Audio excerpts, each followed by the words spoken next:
everyone, this is CL Cannon of Fiction Atlas Author Services, bringing you another Feel Good Friday author interview. Every week, I strive to bring you inspiring tales about the author journey. Today I'm here with young adult author Martine Lewis. Well, first of all, thanks for agreeing to this interview, and I'm sorry that we had to try it a second time where I got sick there, but... Oh, that's okay, no problem. I've learned in this business that you take everything as they come, Mm-hmm. and you don't make a big fuzz of what doesn't work out. Right. You make the best of it, right? Yes, exactly. The first question I think I have for you is, can you just tell us a little bit about yourself and about your books? Of course, my name is Martine Lewis, Mm-hmm. and I'm writing young adult coming of age contemporary romance with a touch of paranormal. I've been writing since I'm 11 years old. The first thing I've ever written was a Duran Duran fan fiction, which is actually the only thing I do not have anymore. Oh I have no. everything else that I've ever written. Um, and when I was 11 years old, my mom said that I had better things to do with my time than to write. Mm-hmm. So for years and years and years, I've been hiding that I was writing, and to the point that my father found out I was writing about 3 years ago. Um, and I'm in my 40s right now. So he always, my parents are still together, and we were living in the same house, and my father never knew I was writing, which goes to tell you how much what my mom said affected me. And I think right now she kind of regret having said that. So growing up, I was already writing young adults when when uh, um, when I was writing my first originals. They were set in high school, obviously, and things went from there. And of course, I wrote quite a few fan fiction. Um, you know, like I Mm-hmm. said before, Duran Duran. I wrote Glass Tiger fan fiction. I wrote Buffy the Vampire fan fiction, Oh, I and I love also Buffy. I wrote Buffy fanfiction too. and I wrote Harry Potter's fan fiction. And actually, if you go to fanfiction.net, my Harry Potter fan fiction are there, so you can go and read them there. That is Um, awesome. You're gonna have to give me your handle because I love. I know that's like a big stigma in the writing world. You're not supposed to like fan fiction or whatever, but I came from fan fiction. That's how I started writing, so I love it and I still write it. So.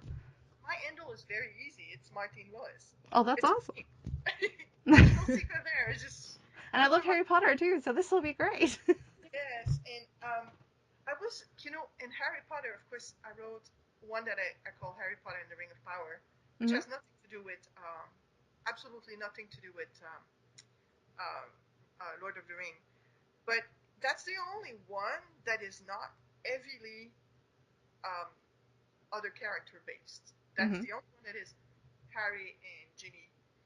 All the others are very heavily other characters. I have one that is set in Canada with a fictive school in Canada. Mm-hmm. Of course, Harry Potter and Ginny shows up for explicit reason, but they are, and then I have one that is at Hogwarts, but it's another kid after Harry is gone. Mm-hmm. Um, of course, Harry Potter's in there too, and so are some of the Weasleys, but it's very centered on Connor McKeaton is his name. So I've been writing alternate other characters, not alternate universe, but other characters in the fanfiction realm. And my sister, she's always been the biggest cheerleader of my writing. Mm-hmm. My sister always knew what my mom said when I was 11, and she was seeing me write all these fanfiction, and she said to me, she said, "Well, when are you going to write your own?" And I said, "Well, Bay, because I call her Bay because it's short for baby sister." Mm-hmm. So I said, Bay, I said, I'm too lazy to create my own world and my own universe. But in 2000 and I want to say 11 or 12 actually, I came across Roswell, the TV show that was Oh, at the same time as Buffy, right? I love Roswell. You are like my kindred spirit here. And I had never seen it, but it was on Netflix. I had just subscribed to Netflix, and the 21st minute of the first episode, the pilot episode, Mhm.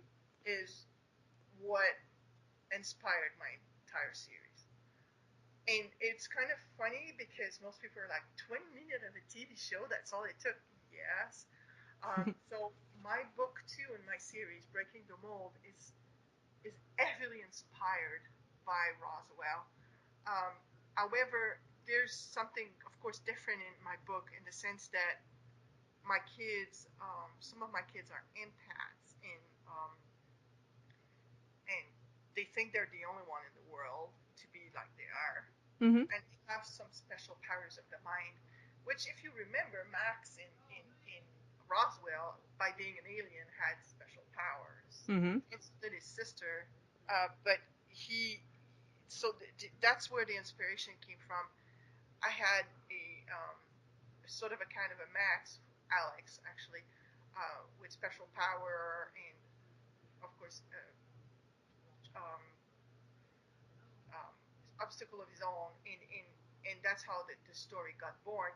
Then the dupe, the episode the dupe when they go to New York and they Mhm. have like twins and stuff, inspired book three of my series, which is Walking the Divide, which actually came out in March. It just got released yesterday. We had the release party, and then book one was written after book two and three, and that's when I was working on book one. That the series idea was born, because That- before I worked on book one, it was not a series. It was not quite fan fiction, but not quite not fan fiction. Mhm. But now they're fully original fiction, um, and they stand on their own. And yes, if you've seen Roswell, you will recognize a thing or two, but they're now its own fiction. They really are. Exactly. Actually, I love Roswell. It's like one of my top shows. I actually wrote fan fiction for it too, and made fan videos and all that stuff. And actually, one of my characters in the book that I'm writing right now is a dream walker, like Isabel. So that's what Oh I got that idea from. So I swear we're like kindred spirits. It's crazy. yeah, and of course, and you said Buffy too. So Yes. yes, definitely. I agree. These shows, they really, I don't know, they were big trigger on my imagination. And I don't know if you're watching Riverdale right now, which I is am actually. see, and this one is really interesting for me too because I'm wondering if there ever going to be a paranormal component to it, and I'm sort of kind of hoping it does Mhm. because it seems like all the nice CW shows have something. Yeah, I think they do. So I'm hoping, but oh, by the way, it got renewed. I heard. So yay for us. So yeah, I'm really looking forward and to see what the future of television brings because a lot of ideas I have has to do with TV shows on television, especially CW. Well, at the time it was UPN and WB. Then Mhm. it ended up being CW. But those shows, of course, and um, of course, I watched some of Vampire Diaries and Supernatural, which reminds me, I was at the Supernatural convention here in Houston, the last one they had here in Awesome. January, and I sold so many books. That's It was great. a great event for us, for my friend and I who went there, and we sold books, and it was really great.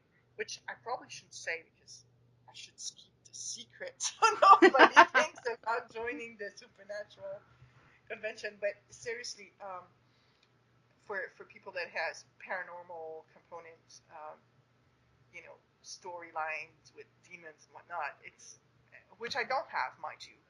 Um, it's really a great venue to sell books. Well, it makes sense, really. If people are into that show and have some of the same, it has like a formula to it. It has something that Buffy and a lot of the other CW shows have in it. It has a lot of just magical things happening, and like you said, demons. But it doesn't have to be demons. But there's a good and evil sort of fight to a lot of YA things, and I think that's what a lot of people are drawn to. And I'm looking forward for Riverdale to have its own convention because my book would really, really do well at Riverdale.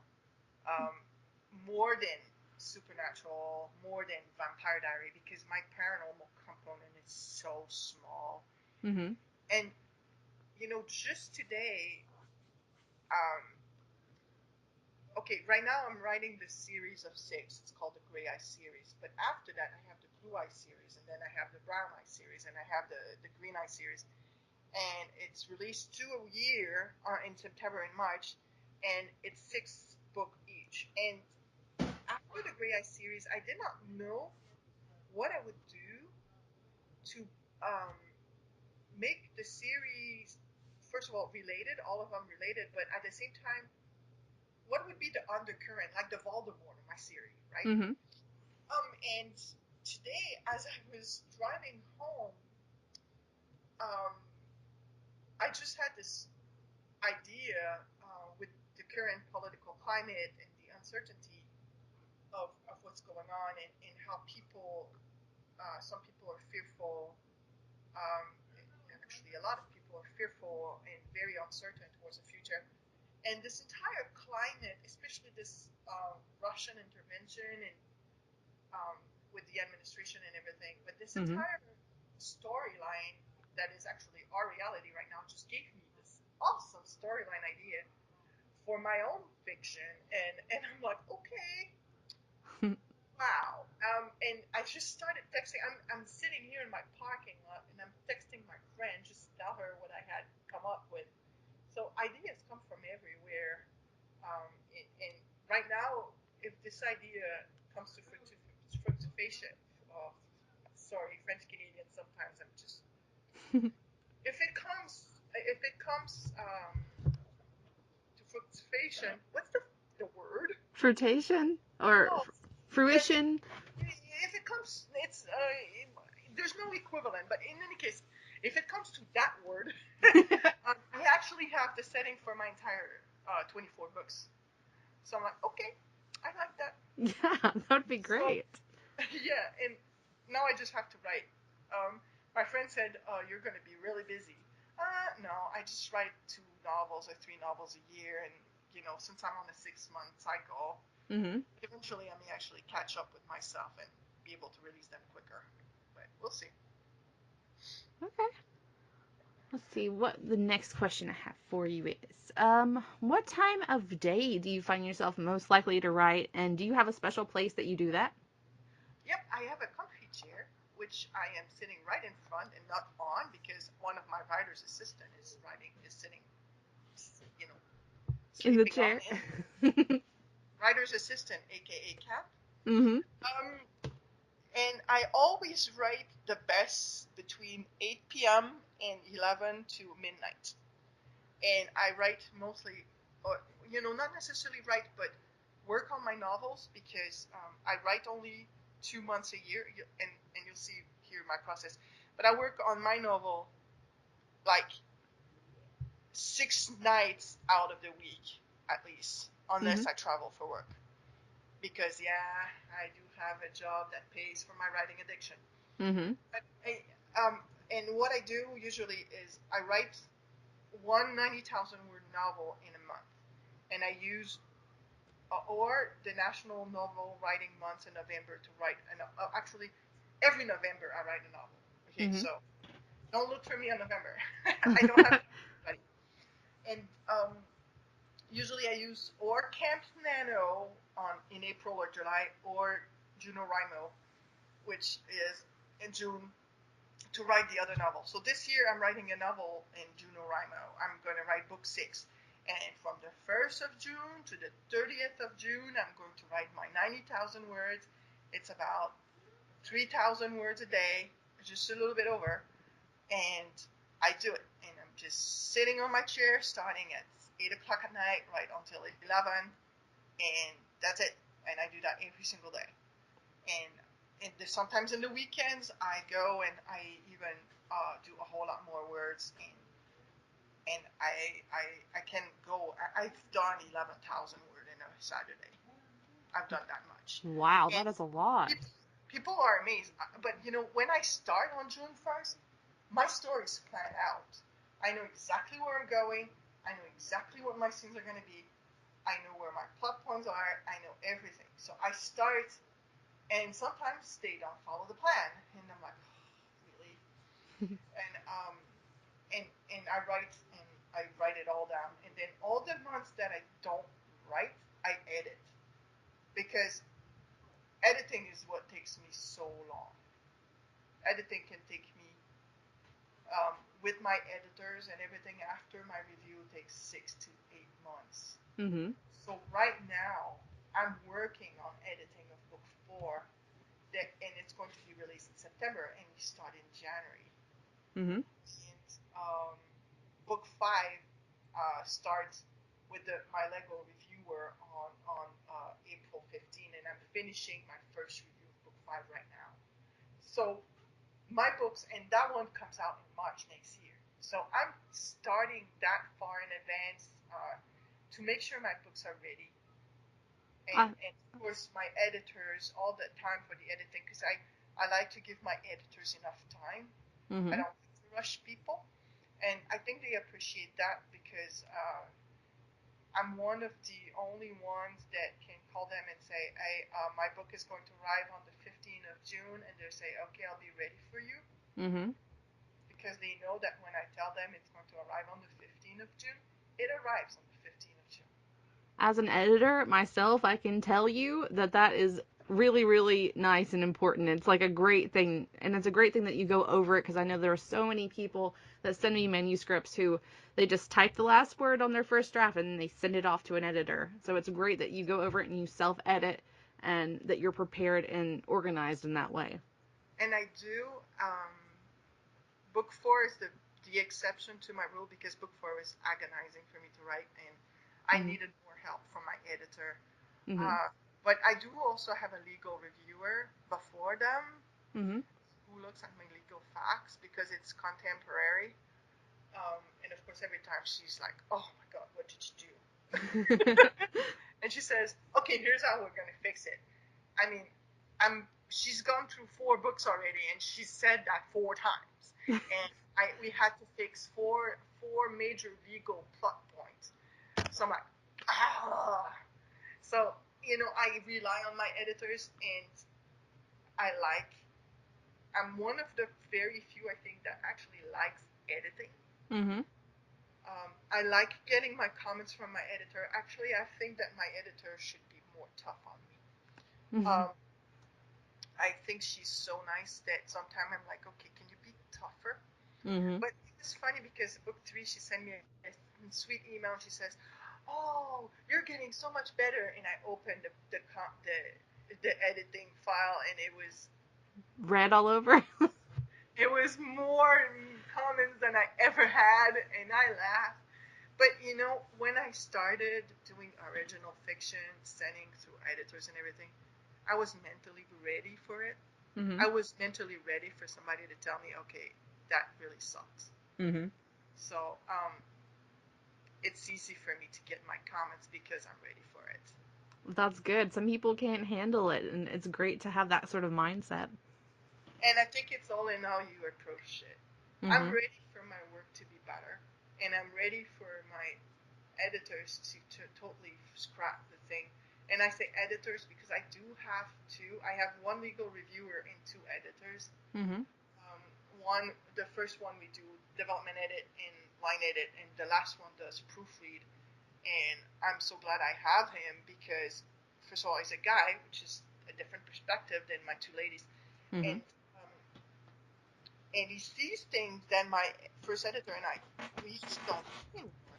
I mean, come on, when you read the thing 15 times, who's going to remember that we forgot to say on the first page of the first book that the uncle is, Lily's uncle and not Sindra? Mm-hmm. And he catches things like this and he says, well, whose uncle is this?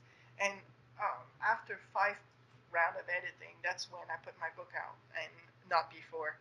So, And and that's great. That gives you a nice clean book. I believe in that. I put the money out to do that, and I believe in it. I've seen books come out that were so bad and Mhm. so realistic. Um, I saw characters that were supposed to be 18 that behaved like 12 years old. Mhm. I mentor 18-year-old kids. Um, oh my God, and I told that author, I said, there is no way an 18-year-old would act like this. I mean, absolutely no way. And she didn't want me to review her book. And I'm like, okay. But I would never have given, myself as a reader, I would never have given her a 3-star on just the fact that it's just impossible to Mhm. have an 18-year-old act the way she was describing.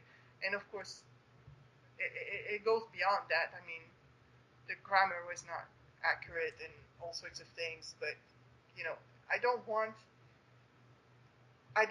anybody on Amazon to go say this book needs editing, Mhm. and that's my goal on everything that I do. I don't want anybody to come and say this needs editing, unless of course they're my fan fiction, and when you read my fan fiction, you'll be like, oh, that needs editing. Yes, it's fan fiction, people, but Mine is probably horrible. I like cringe when I read some of my old stuff, so it just shows that you've improved, you know? mm-hmm. And you know, um, who was it?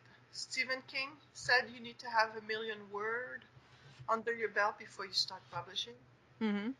Well, I have 1,000,000 word, so I'm like, okay, I think I'm ready now. And but I think it's all authors need to really own what they do and be proud about what they do. Mhm. And I think if somebody puts something out that is half baked, um, and they're proud of it, okay, but be ready to be really, really get handled to you that your thing is not good. Mhm. I mean, and that's what I don't want. I mean, some people are putting comments and reviews on Amazon and Goodreads, and they're really, really, I mean, low star reviews and whatnot. But none of them says I need editing. Mhm. So I'm glad. It's the most important thing for me. I don't. That's the perfectionist in you. That's why I had the perfectionist thing too. Mm-hmm. Yep. Yep. That's not a bad thing. That's not a bad thing. It's in the case of book 4. It may be because I'm so struggling with it, and my editor says, "Oh, don't worry about it. It's good." I'm like, "Oh my God, how can you even say that?" you know. I think every author doubts themselves at least once, probably like at least once a day at least. So. But I mean, book 5 on the other end, I'm like, "Oh my God, I'm so in love with book 5." Mhm. But and it's funny. I'm talking to you about the books that are gonna come out, and I'm not talking to you the books that are already out.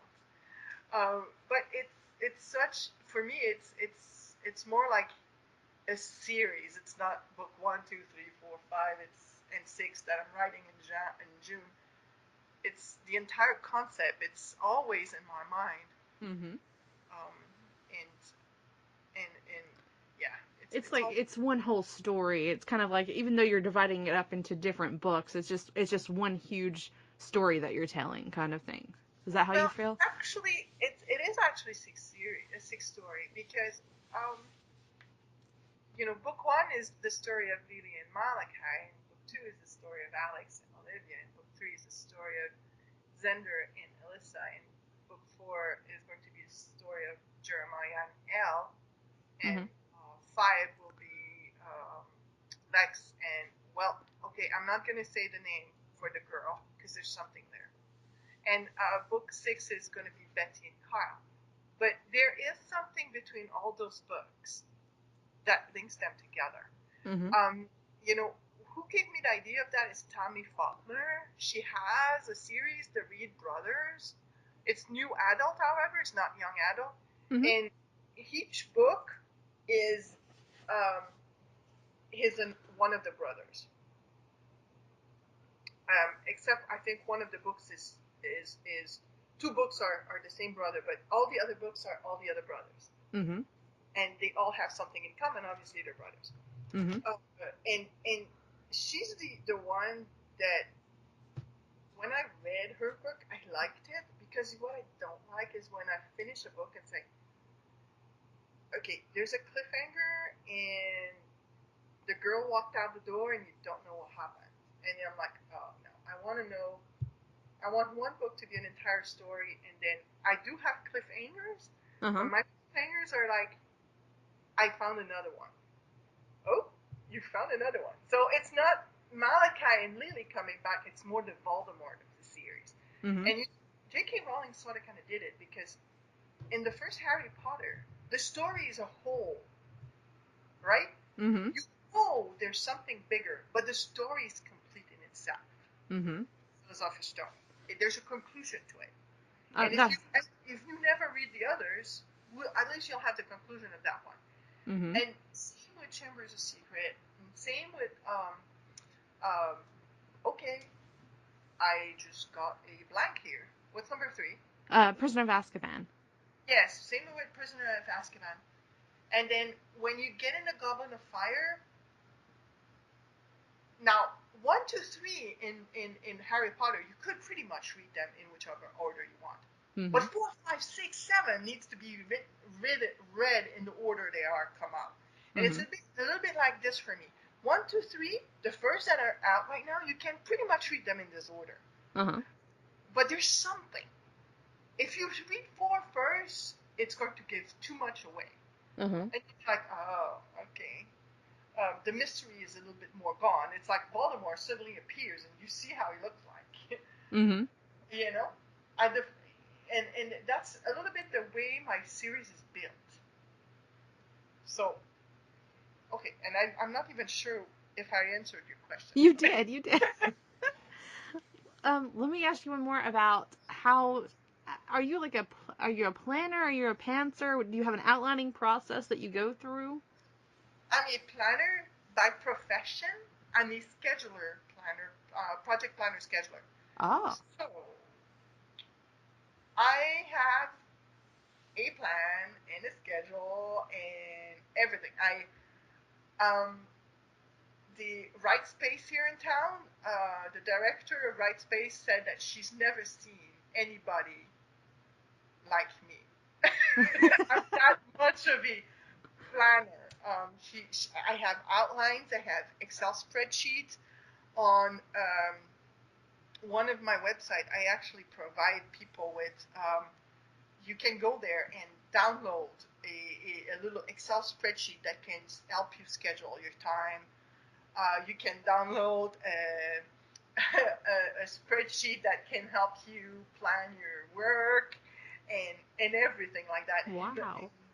I have all that and I use all that, especially my spreadsheet for my scene because that's how I count my progression from my first plot point, my midpoint, my second plot point, and everything, and my quarters and Mm-hmm. all. But yeah, she said I'm like one of the worst planner as far as on a scale of 1 to 10, 1 being a pantser and 10 being a planner, I'm like 15.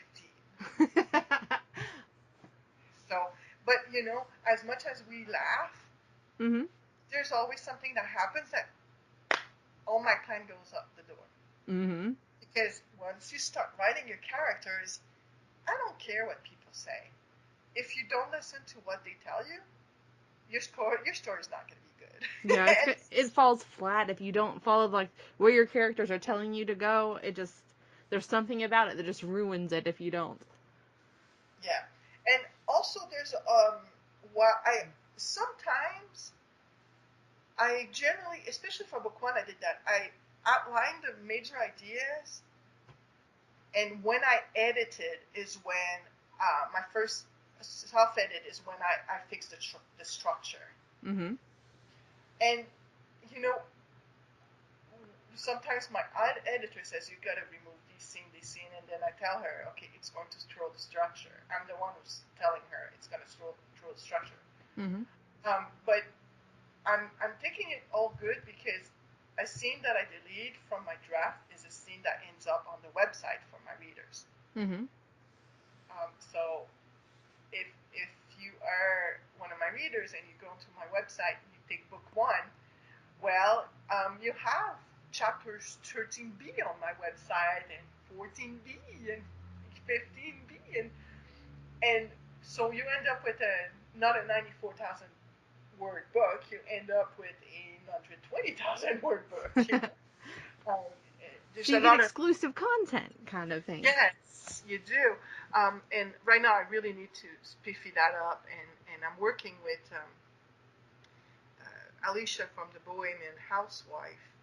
She's helping me out to figure what I'm going to do with my website and what we're going to do with the readers group on Facebook. I'm just starting one. We're calling it the Inner Sanctum, and she's going to really help me and direct me in to what to do with all this content I have because I Mm-hmm. have so much. Obviously, if it's on the website, it has not been edited to death Uh-huh. for obvious reasons. Editing is not cheap. No. um, people are going to read on the website. There's a disclaimer there that says, okay, it's been reviewed and all of it. It has not been edited. So you could find some spelling mistake and everything and be really nice and send me an email and I'll fix them, right? Right. um, but that's how I see it all, Okay. happening, and that's where I'm going. Do you have any advice for new authors who might be struggling to, put their first book out there, struggling to even share their work with somebody else? Um, First of all, finish it, and the biggest advice I can give a new writer is don't start editing before you're done with the first draft. You'll Mm-hmm. have plenty of time after. Just finish the first draft. Finish it.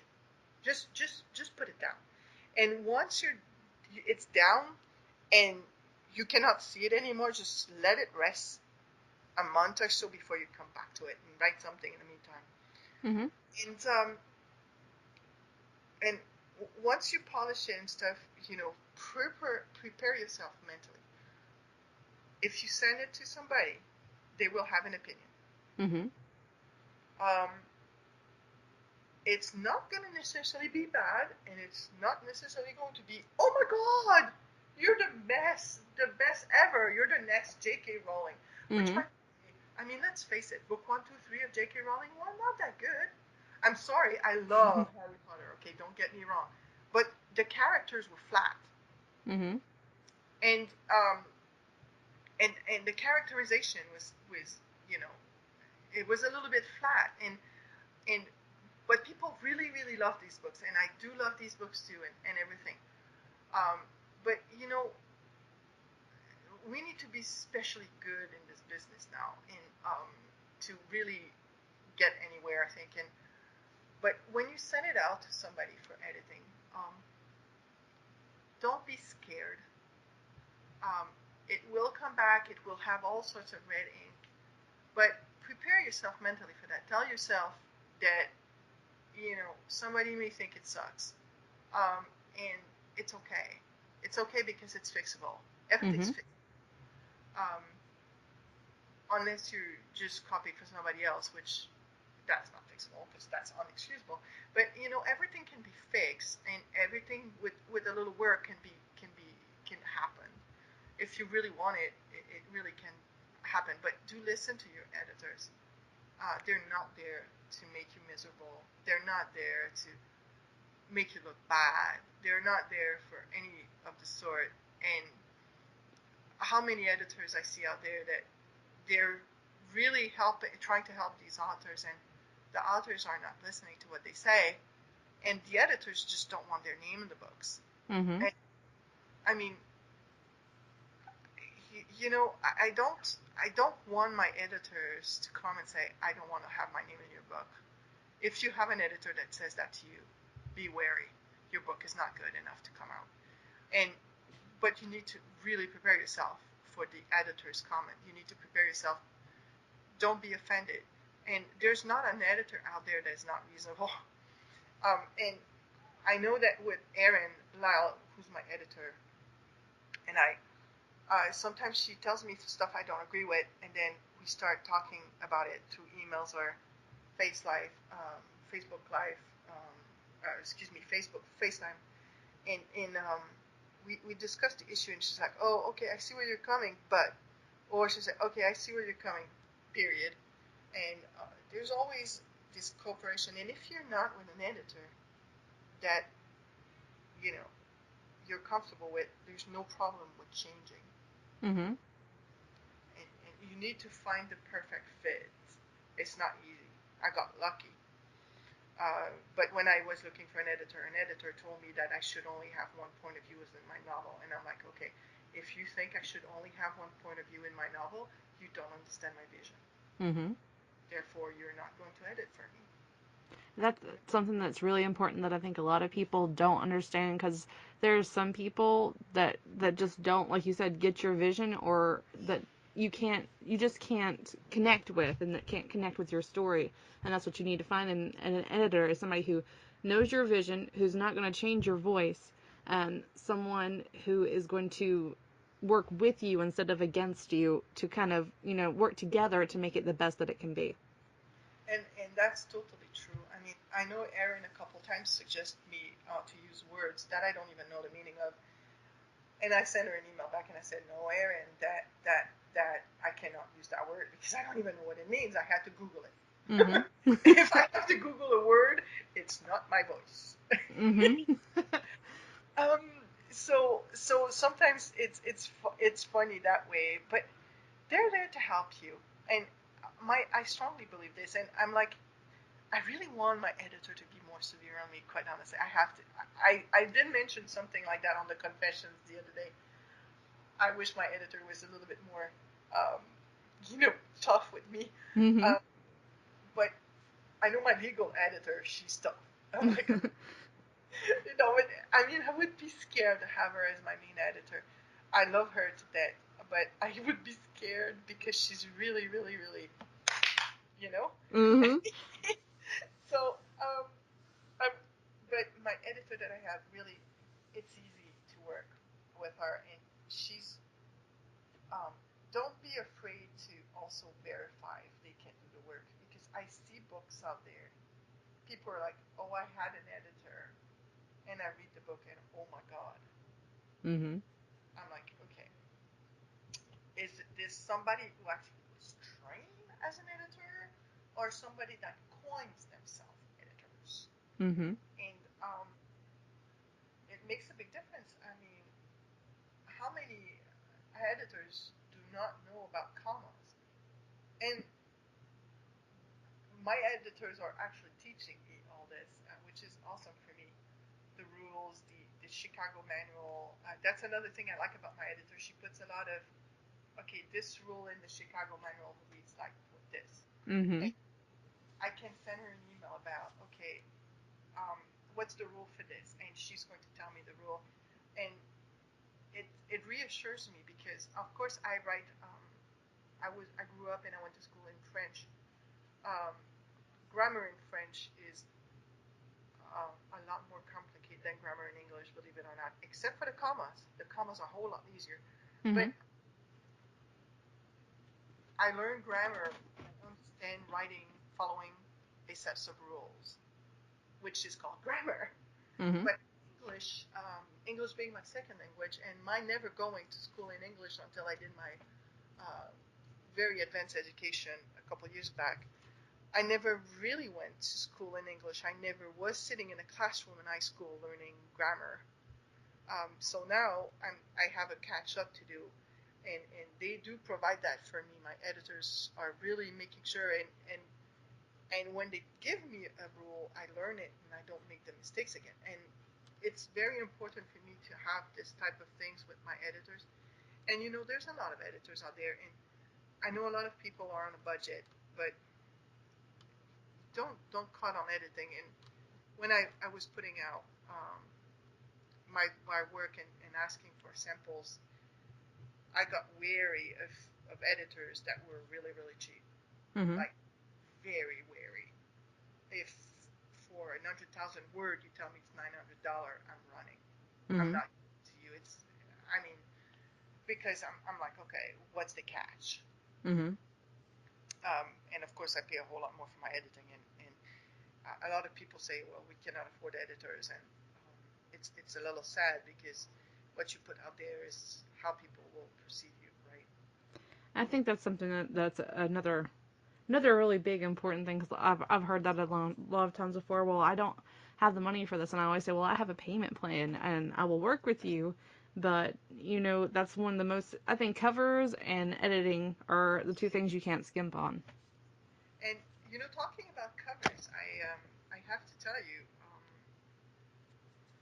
I have very very different. I People are very divided on my covers. Mhm. Sellers, they love it. Um, Certain other people, they love it. However, um, one of my group that I belong to on Facebook, they don't like my covers, and I came to find out that all of them that do not like my covers write dystopian. Mhm. I I don't. My assistant wanted to talk with us. Did you hear? Yes. He wants to talk with us. In any case, I found out that all these people that don't like my cover write dystopian. Well, I'm sorry, I write romance. I mean, what do you think I'm going to have on my covers? I'm That's the thing that people don't think about too. I'm sorry, I'm a cover designer too, so like people don't look. What you need to do when you're doing a cover is to look in your genre on Amazon and see what the top covers are, the best selling covers, and try. I mean, you don't have to copy it, but you try to have that same sort of formula so you stick out. and I know there's all sorts of fancy romance covers and stuff. I had a lot of people tell me, oh, they look like Twilight. Yeah, they do, but it was not the intention when we did it. Mhm. But they do, and the fact that I write young adult, I did not use stock photos.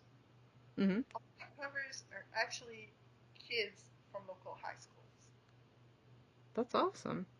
So there is a significant thing going on there that, I mean, I had my book launch yesterday. Mhm. Cover models were there. These high school kids are there. Um, as a matter of fact, the girl who's on book three, she's the only one who's read the book three that I knew of before the launch. Mhm. She read the book in advance and she read it. So these kids are actually local kids, and I did not want to have the same exact image as everybody else. I mean, I saw one image that was used on 7 different books. Mhm. I'm like, okay, that's not gonna happen to me. So, by the way, if you ever see somebody that has the same photo as me on their cover, please let me know because I will. I have exclusive right to use them. And of course, on my Facebook page, I have teasers. Those Mm. are those kids. They're these same kids. I have exclusive right to use those, and I already am starting to recruit kids for my second series, which we should do the photo shoot in about a year from now.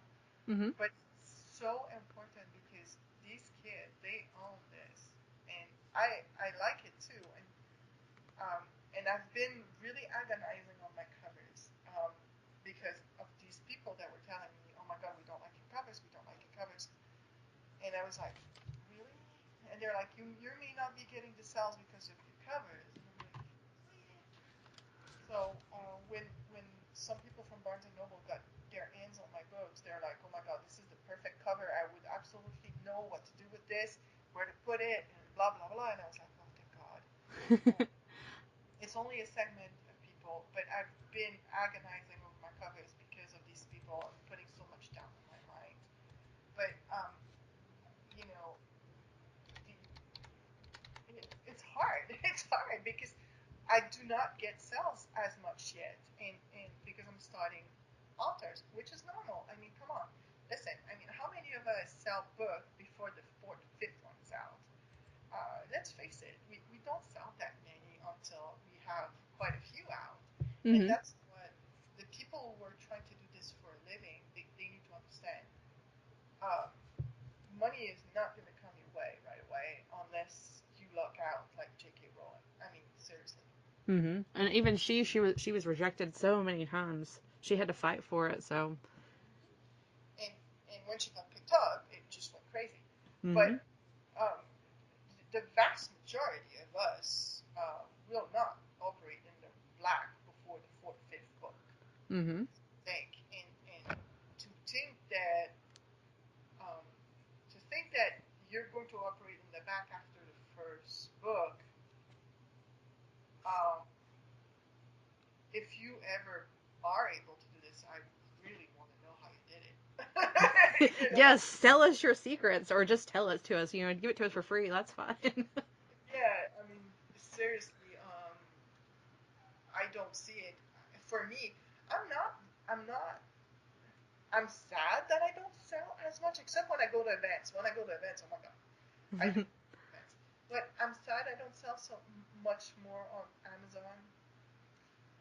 And I'm very. I wish I would sell more on Amazon, but I'm like, why are you doing this? And that's something that happened about 6 months ago. I had to sit down and like, why are you doing this again? Oh, because I love it. Mhm. Oh, well, so stop looking at yourselves. Good idea. That is a good idea. Just write for yourself. I mean, if it's something that you want to do and it's something you've always wanted to do, pursue it. And I'm looking at your cover right now for Crossing the Barrier, and I love it. So I don't know what they're talking about. So, And David and Lexi, if you go on my page right now, my author page, not my profile, because I know we're friends on Facebook, so I know you have access to my profile. uh-huh. Um, oh no, it's not on my page. I didn't put it. I couldn't put it. Um, I have a picture of Lexi, the girl who's on Crossing the Barrier. At Crossing the Barrier, I have a big banner of it, Mhm. and Lexi took a picture yesterday. Right next to it, standing right next to herself. And it's so fun. I actually will try to put it up there tonight. I'm going to text her to have the picture so I Mhm. can put it up. But it's so fun. Lexi was there last night. She's the girl in Crossing the Bear, and Damon came. Now this is amazing. Damon, this kid, this boy on the book. First of all, I still don't know to this day why he decided he wanted to do it. But don't get me wrong, I love that kid to death. And he drives. Okay, he's out of town for college. Mhm. He takes 3 hours just to come to my book launch. Oh And wow. it's book three. His book has been out for already a year and a half. He still comes to my book launch. And um, you know, this entire book thing, it created friendship um, with for me that with kids who, by the way, I don't do children. I have a hard time with little kids. Mhm. I'm excellent with teens. I mean, teens can come to me and I will totally understand where they're coming from, and that's probably why I write upper yet YA. I totally understand their points of view, and I really like working with teens. And these kids have become my children because I don't have kids. So Damon and Lexi and Michaela and Christopher and Megan, they're all my children. you know, Mhm. and I so they it went beyond the photo shoot, right? And it's a little bit scary when you think about this because I love these kids like my own, and they can text me about anything. Mhm. And Christopher, his brother, is also on book six. So Christopher and Nicholas on book six. Nicholas actually redo all the touch up on these pictures. Mhm. You're looking at book one right now. Uh huh. When we did that photo shoot, Damon was breaking out, Mhm. and we did book two. Christopher was breaking out. They had big breakout of acne, both of them, because the week before they had makeup on because we had to reshoot those two covers, Mhm. and they had very big makeup on. And boys in makeup, oh my god, don't do that to boys. And they had really big breakout on book two. Megan had plaques of breakout, And Nicholas, who's on book 6, who you guys haven't seen yet, went in there and fixed all this for me and did those wonderful covers where you look at the cover and you're like, they were breaking out. Yes, they were breaking out. So I rehire my talent. And the girl on book 3, Michaela, she did the photo shoot for book 4. So she's a photographer. And, Mm-hmm. she's beginning in the business. And I'm like, I'm going to give you your chance. So book 4 is coming out in September. Be on the lookout for this because this is a new photographic talent that's coming out. Awesome. I think So that's great that you're getting to do, like, in a way, mentor those kids and be close to them. That's great. yes, and Nicholas and Christopher, I was sitting with their mom, and because I know the parents obviously, Mm-hmm. and I told her, I said, if it ever becomes that I have to choose between your child or you, and in taking a position, I'm sorry, but I'm gonna side with your child. And she's like, okay, you like my kid that much? Yes. I do. And unless they're going to do something that is harmful to them, I will always side with them. And her, she was like looking at me like, okay, I really like you. Because I mean, I'm an advocate for these kids. And my family's growing. I'm just getting book 4 is the boy who's going to be on book 4 his name is Trey. He's a brand new kid for me. And my family's growing every time I put a book out, and I get to know more kids and more teens, and they talk about me and they talk about my book, and it's fun. It's all fun, but sometimes people are like, okay, that sounds a little bit creepy. Um, No, that people sexualize things and give the wrong meaning to a lot of things like that, I think. yeah, they do, and it's scary in a way too because as a grown person now, thankfully, most of my kids right now are over 18, but um, and I don't see them as I see them as my children, right? Mm-hmm. That's Mm-hmm. how I see them. They're my children. They're my kids. They're my kids. And it's so funny because for the longest time at work, people would talk about their kids, and I never had anybody to talk about. Mm-hmm. Let me tell you this: those days are gone. I talk about my kids all the time. I talk about them. Um, this coming Friday, Lexi has something at school. I'm not even sure what it is, and I'm going to go see it. And she said, "Do you want to come and see me?" I'm like, "Yeah." I don't know what it is, but yes, I But will you're be. going to be there to support her, which is great. Yes, and um, and of course, right now I'm also working to try to get my books on audio. I Mm-hmm. have the team for that. Mm-hmm. It's a team voice, with Oh, sorry, my 2-year-old came in.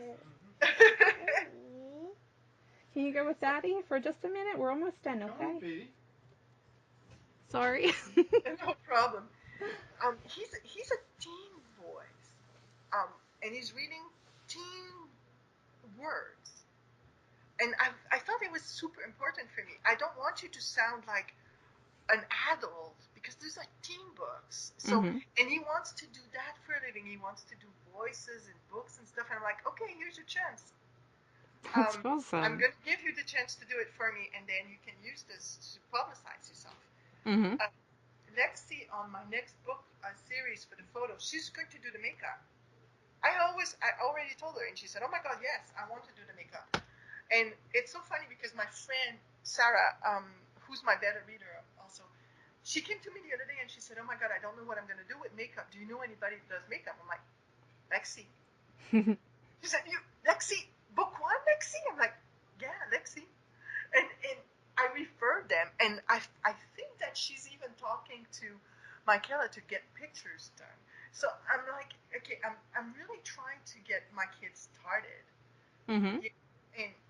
And don't get me wrong, I don't consider them cheap labor. I actually pay them Mm-hmm. as much as I would pay a professional. And I'm like, okay, listen, you're doing this for me. I'm trusting you to be able to do it, and I'm gonna pay you what I would have paid the professional. Mm-hmm. like, are you kidding? No, you don't.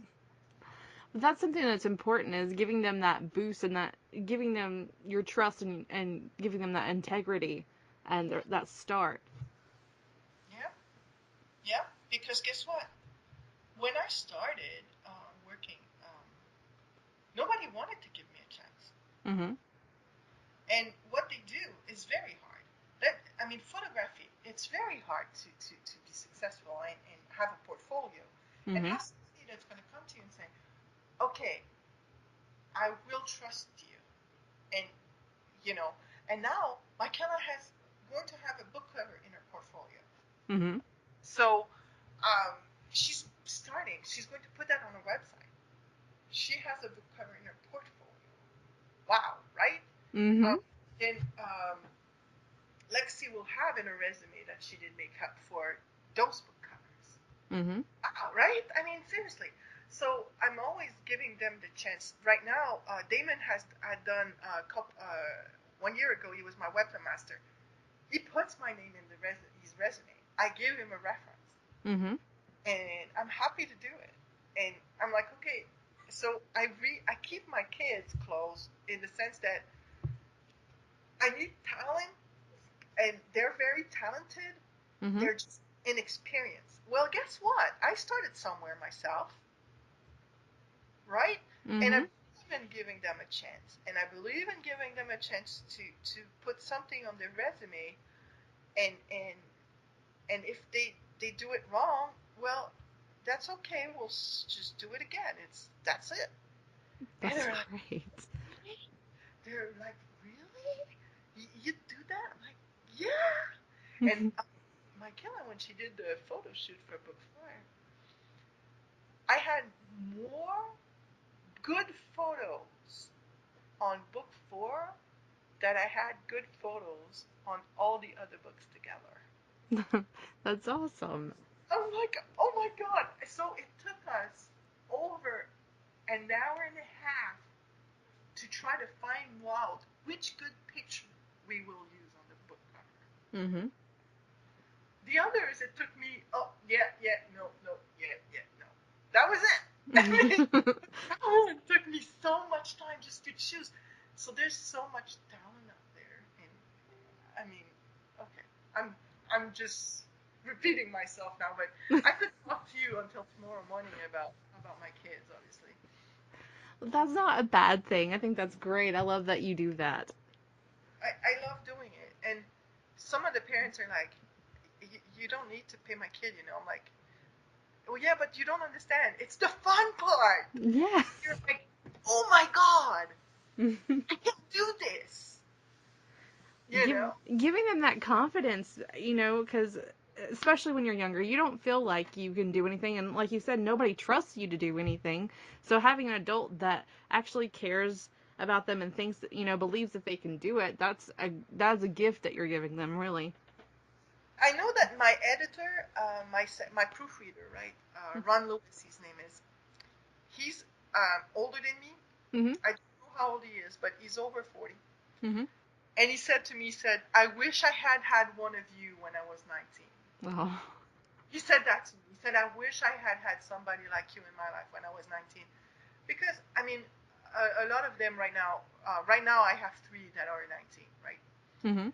And, okay, they're supposed to be adults and they're supposed to know. But they don't. They don't know. Mhm. And they don't want to ask their parents because they're afraid that if they ask their parents, they'll come across as kids and they don't want to be treated like kids anymore. Mhm. So that's me. So they ask me because they know they can ask me. Mhm. I'm safe. So I get this text message from this kid that says, "Hey, what do I do with this? How do I deal with this?" Mhm. Um, I get everything. I get all sorts of questions about all sorts of things, from dating advice to bouncing checks. I mean, seriously, and it's fun. And I'm like, okay, here's what you do. Mhm. And a lot of, um, you know, when they come and say, "Oh, I don't know what to do," and I'm like, "Okay, what do you really want? What do you really want?" And they're like, "Well, I want this." I said, "Okay. Now, what's stopping you? And they're like, okay, I can do it. And yes, you can. And it's so fun for me to do that. It's so fun to get my text message that's asking me something. These kids too, they changed my life. Um, they completely changed my life. And they don't know what they bring me. That's the most amazing thing. They don't know how much they changed my life and how much they're bringing me. Um, and I just don't know what I would do without them. So Oh, you know, yes. we're sweet. They don't realize it. It's like for me, it's like my comfy blanket and my hot chocolate on a cold day. Mm-hmm. Seriously, every time they come to me and ask me for something, it just makes me happy. So my writing career has a lot of good in it that money can buy. you know, Exactly. it's so rewarding. So I've got one more question for you. What do you hope your immediate future looks like in the next year or two? What are your goals for that? Well, in the next year or two, I would totally love to um, sell, you know, a lot more books, especially ebooks on Amazon. And Well, you just sold three because I just bought the first three of your books. So did you really? yes, I did. Oh my god! Thank you. You're welcome. You've intrigued me. I want to read them. Thank you. I'm. Oh wow! Yay rating! Oh wow! This is amazing. But I really want to be at a point where I don't expect yet to live from my writing, Mhm. but that I make enough that the entire goal of my writing is to be able to pay for private school for my nephews. Mhm. So I have two nephews, and I really want to get to a point where the revenue from the books are going to be able to pay for their education. Mhm.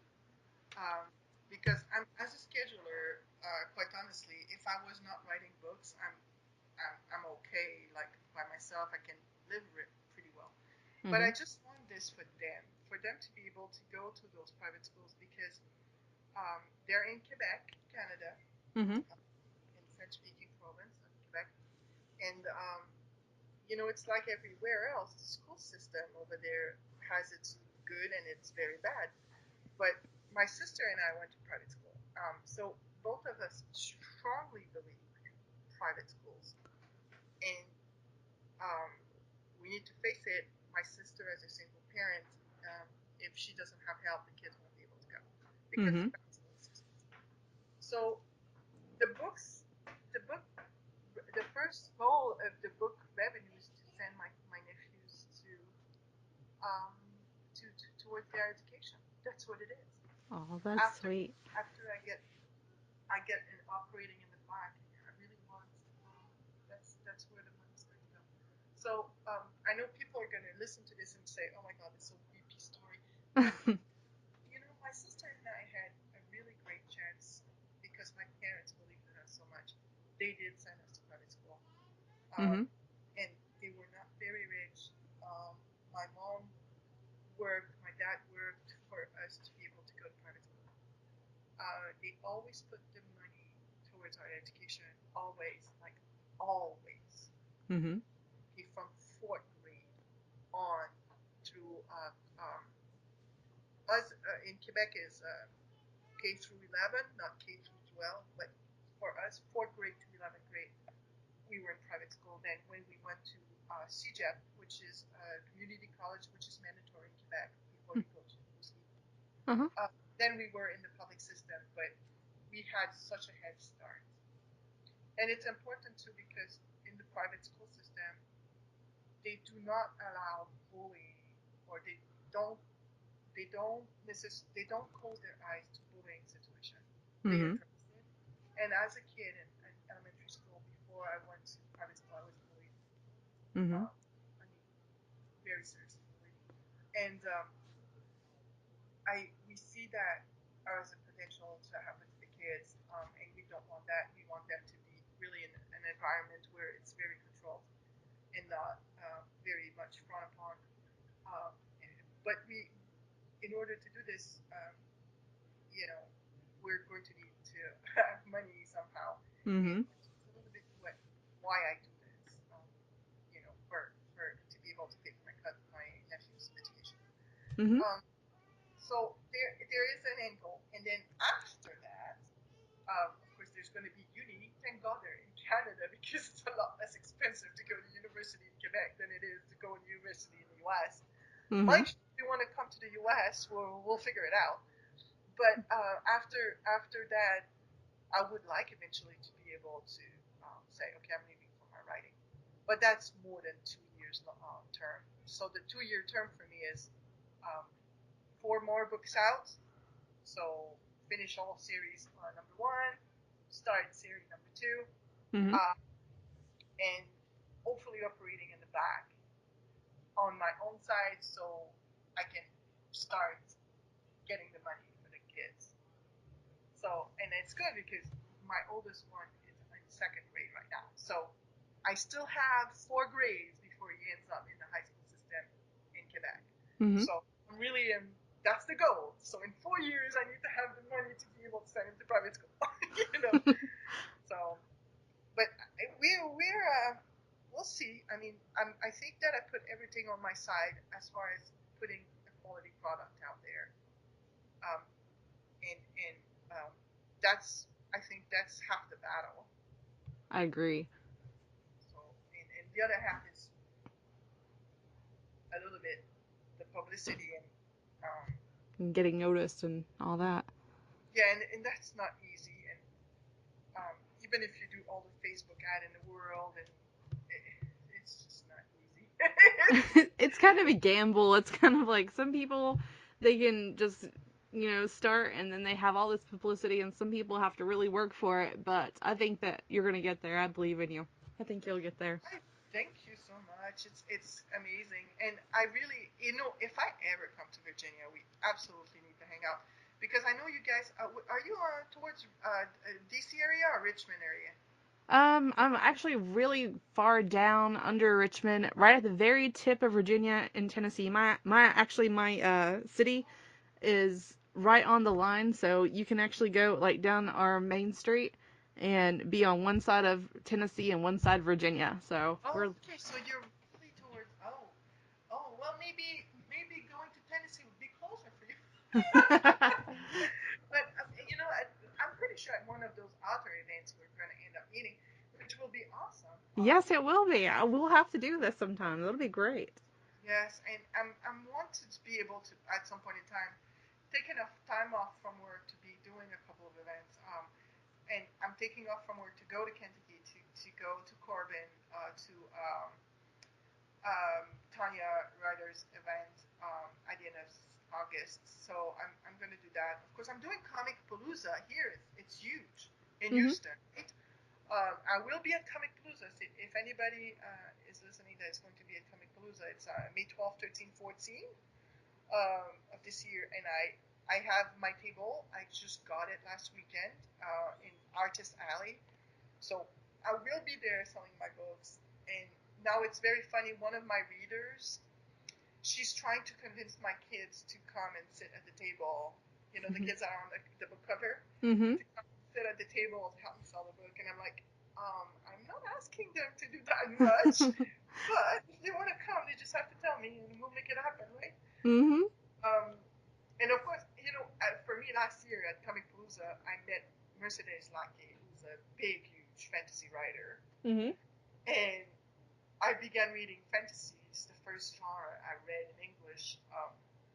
I was 16. I did, I did all my schooling in French, so I was reading in English because it was cheaper than Hmm. to read French. And she's the first author I actually started reading in English. And I met her last year, and I totally went fangirl on her. Here goes this 40-year-old something woman that's going fangirl on an author, and she's married to Larry Dixon, who a lot of people know because he's the one who does all graphic on Games of Thrones for the dragons and whatnot. Mm-hmm. And very, very well-known artist, Larry Dixon. And they bought my book. Oh, that's awesome. So I have a picture of me and Larry Dixon. I would be And fangirling too. yeah, I'm like, wow. I mean, wow.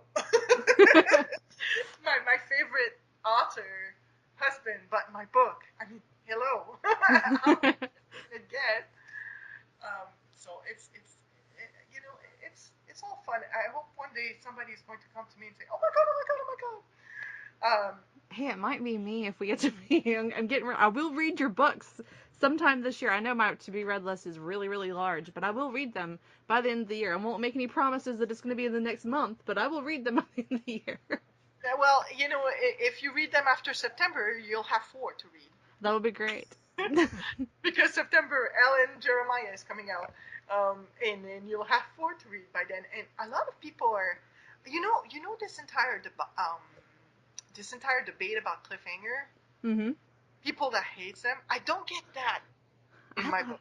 I like it. I like cliffhangers as long as I know that there's going to be a resolution. If it's a standalone book and there's not going to be any resolution, then I don't like it. But as long as I know that somewhere someday I'll know what happens, I'm okay with it.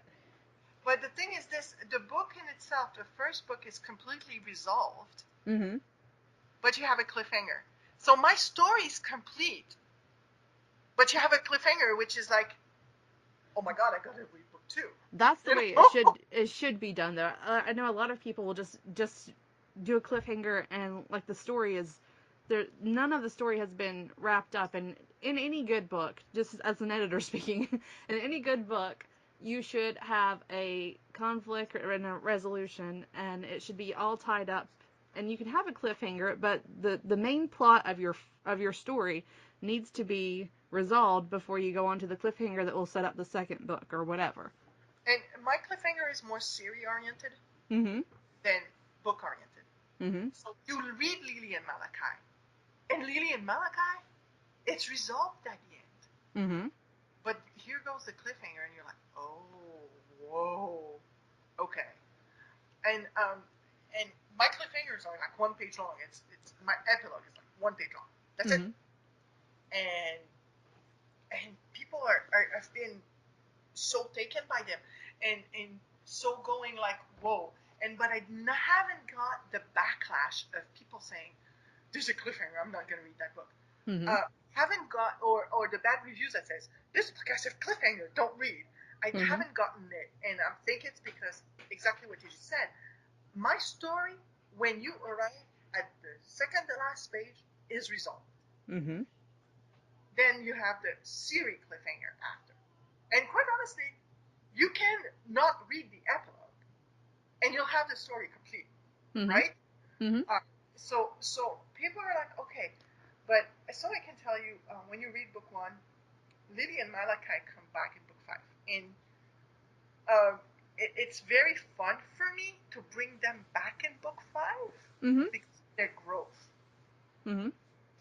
And they're growing, and now I'm working on doing a mini thing that I'm going to put on a website to bridge the gaps. There's a 6-month gaps.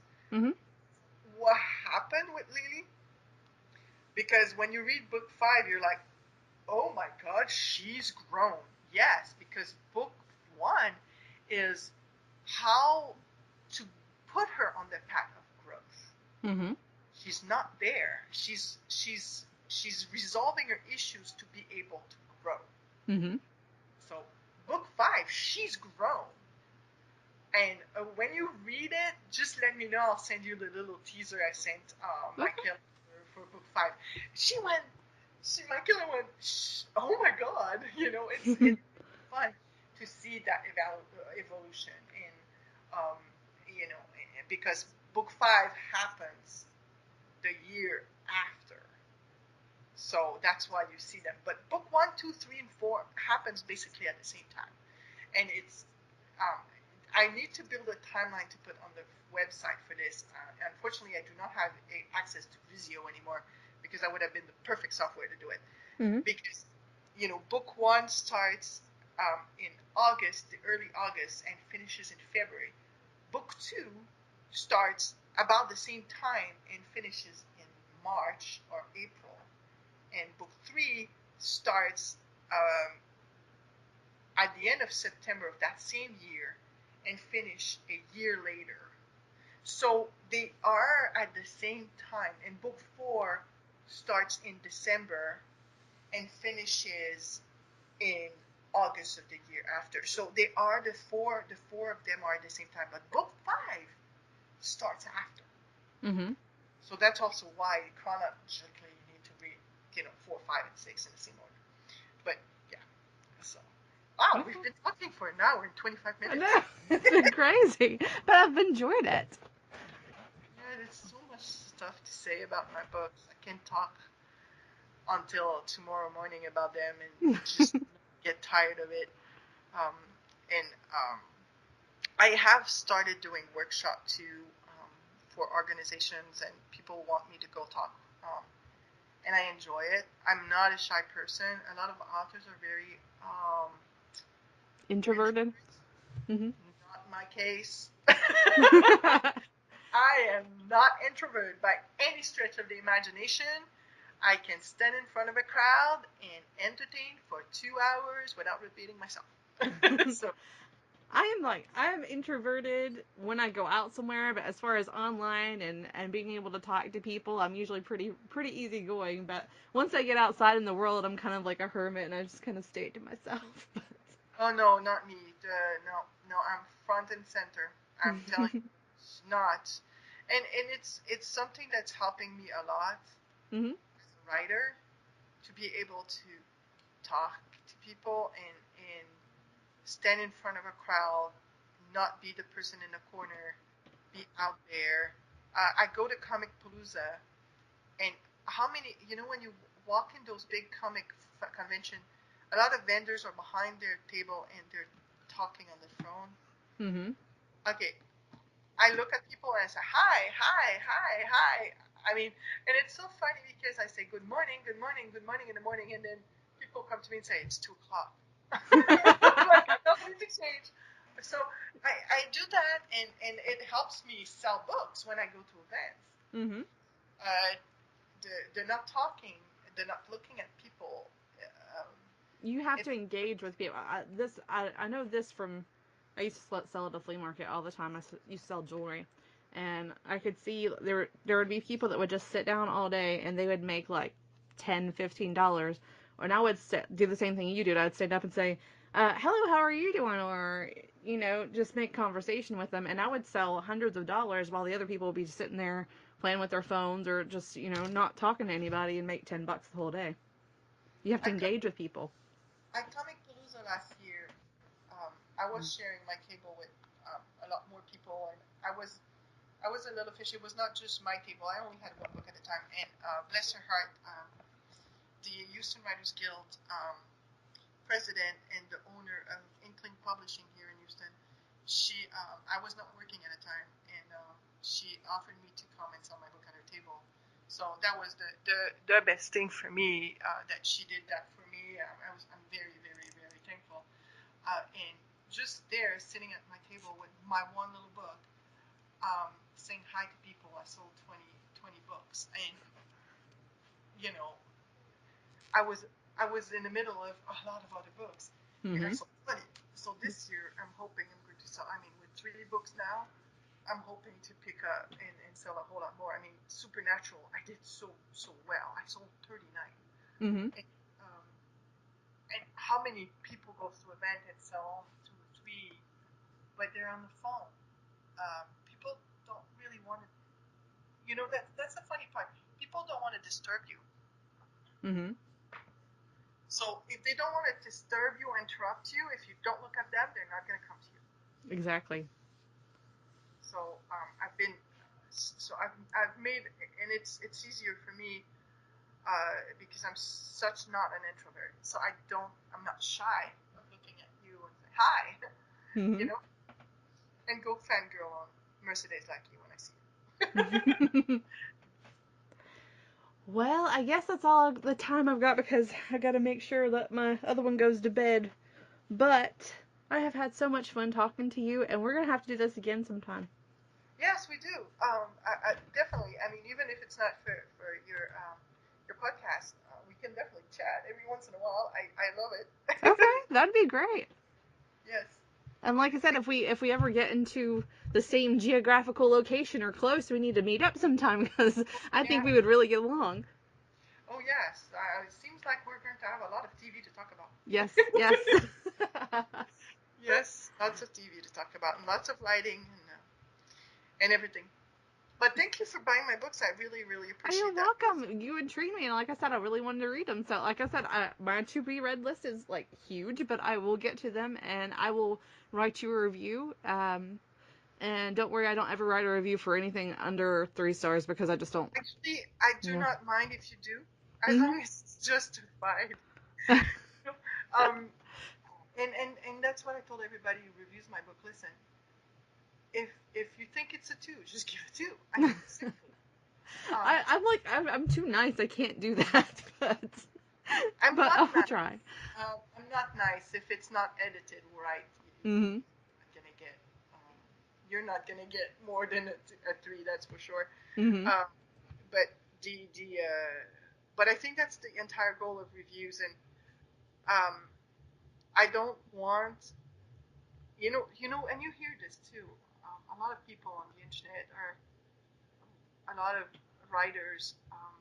Maybe not a lot, but we hear about some that when they get a two, their fan base people are going in And bully attacking them. them. Yeah. And you know what? Um, I've decided three things on my profiles and on my as a behavior for a writer. First thing, don't talk about politics. Uh huh. Second thing, don't talk about religion. Uh huh. Things, don't talk about reviews. Um, I did post some very good review, but the bad review, I'm not gonna make a deal of it. Mhm. There, it's your opinion. You're entitled to it. Um, and and and fine. But I'm not going to go out of my way and put something on my Facebook and say, I've got a two review. This reviewer is blah blah. No. Yeah. If you don't make a deal out of it, people are not going to make a big deal out of it. Mhm. Um, and I believe in treating people the way you want to be treated. Mhm. I believe that what goes around comes around. Um, and I don't want anybody to come at me and say, "Oh, you're the devil incarnated because you gave me a bad review." Mhm. So therefore, I am going to. I'm not as an author. I don't want anybody who read my book to go on Amazon and do the same thing. Um, it's it's just not right. Not everybody's going to like my book. Mhm. I mean, seriously. I have a feeling I'm gonna love it though. I just have this feeling that I am. I hope you do. I hope you do. And I hope, yes, I really do hope you do enjoy it and stuff. I'm getting a whole lot more good reviews on five and three, two and three so far. Mhm. A lot of people enjoyed more two and three than one, and one is my favorite. Um, That's always how it goes, isn't it? so there must be something to say about the ones I don't like are probably so. I imagine that I don't like four. Everybody's gonna love four. So That can it's be a strategy for you. You can just start hating all your books, and then everybody will love them. but I'm still reading one right now. I'm rereading Ron. It's been out for a year, and I'm like, oh, I see all sorts of little things that I'm going to change. I'm still seeing all sorts of little things that this word can be removed. This word can be removed. This is Mhm. this can be removed. Um, because let's face it, English is a word of is a language of economy. Mhm. The least you say, the better it is. Yeah. I'm reading it right now, and I'm like, oh no, that's not the right word. This is the right word. So probably in the near future there will be another reissue on the ebook side, and of Mhm. course on the printed side because it's so easy with CreateSpace. Mhm. That's remove all these extra little word that I've put there that it's my first book. So I may have to get with my editors again and say, okay, what do you guys think? But I'm still, and it's a constant improvement, right? Even Mm-hmm. the, you read Cassandra Clare, um, and even in her traditionally published book, you're like, oh, that sentence is not said right. you There know, is a huge um, one in one of her books. What is it? It's City of Heavenly Fire. I found a huge, huge error in that one. So it just goes to show that even in big traditionally published books like Simon and Schuster, however you say their publishing company, anyway, there's always something that slips by like a million eyes. and Crossing the Barrier had in the first edition one genuinely misspelled word. Mm-hmm. I do not know if I reissued the ebook. I need to check. If I did not reissue the ebook, you may actually have the mistake in there. Hold That's on, I'm okay. I won't. I checking don't. now. Not gonna put that against you because stuff like that happens.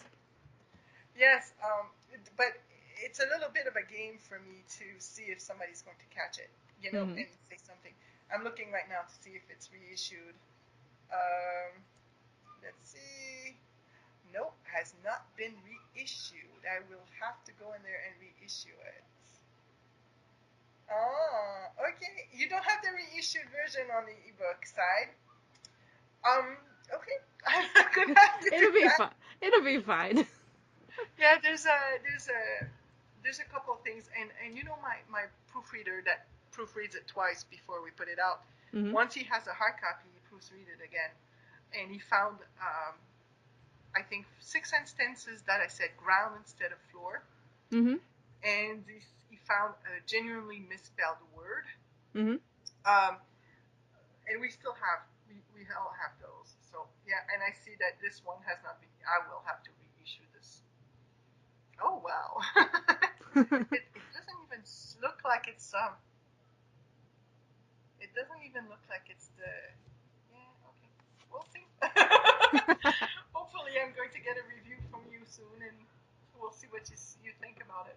Okay, that sounds great. Well, I'm gonna get off here and get my 6-year-old to bed and make sure my husband's asleep by now. But I have had a great time talking to you. Thank you so much for having me. Thank you. Well, that's all the time we have today. Thank you so much for sharing your experiences with us, Martine. I'm going to leave links to all of Martine's social media and websites in the description. Please go check them out. Now, if you or someone you know would like to request a Feel Good Friday interview, please send an email to info@fiction-atlas.com with the subject line Feel Good Friday. Thanks for listening. I'll be back next Friday with more inspiring author stories.